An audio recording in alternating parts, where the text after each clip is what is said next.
എല്ലാ പ്രിയപ്പെട്ടവർക്കും യേശുക്രിസ്തുവിൻ്റെ നാമത്തിൽ സ്നേഹവന്ദനം.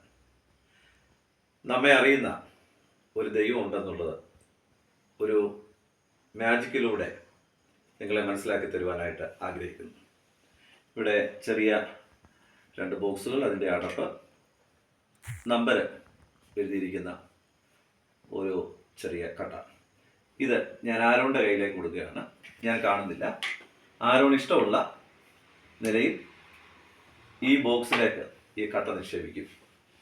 ഞാനത് ശ്രദ്ധിക്കുന്നതല്ല.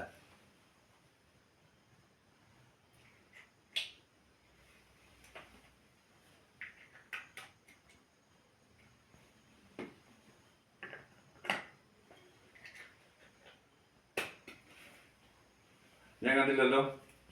ഞാൻ കണ്ടില്ല. ഇതിൻ്റെ അകത്താണ് ഒരു അട്ടയുള്ളത്, ഒരു ബോക്സ് ഉള്ളത്. ആ ബോക്സാണ്. അപ്പോൾ ഈ ബോക്സിൽ ആരോണിട്ടിരിക്കുന്ന നമ്പർ ഓർമ്മയുണ്ടല്ലോ കൃത്യമായിട്ട്. ഓക്കെ, ഞാൻ ആ നമ്പർ കണ്ടുപിടിക്കാൻ പറ്റുമോ എന്ന് ശ്രമിക്കുകയാണ്.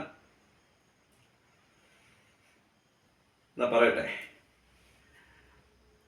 ഒരു വശത്ത് 6, ബാക്കിൽ 1. ശരിയാണോ?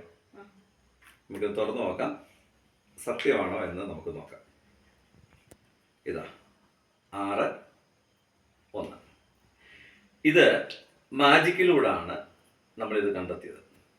മാജിക്കിൻ്റെ രഹസ്യം പറഞ്ഞു തരാൻ പറ്റാത്തത് കൊണ്ട് മാജിക്കിൻ്റെ രഹസ്യം പറയുന്നില്ല. എന്നാൽ ഇതുപോലെ നമ്മുടെ ഹൃദയത്തിനകത്ത് നാം അനുഭവിക്കുന്ന വേദനകളും ഭാരങ്ങളും നമ്മുടെ ഹൃദയത്തിലെ ഉള്ള അവസ്ഥയും അറിയുന്ന ഒരു ദൈവമുണ്ട്. ഇവിടെ ആരോണിന് ആ നമ്പർ കണ്ടുപിടിക്കാനായിട്ട് കഴിയില്ല, കാരണം മാജിക്കിൻ്റെ തന്ത്രം അറിയത്തില്ല.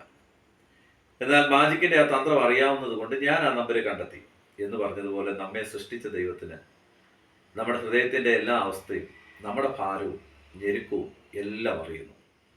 ആ ദൈവത്തിൽ വിശ്വസിക്കുക. നമ്മൾ ഒറ്റയ്ക്കല്ല. നമ്മെ അറിയുന്ന ഒരു കർത്താവ് നമ്മുടെ കൂടെയുണ്ട്.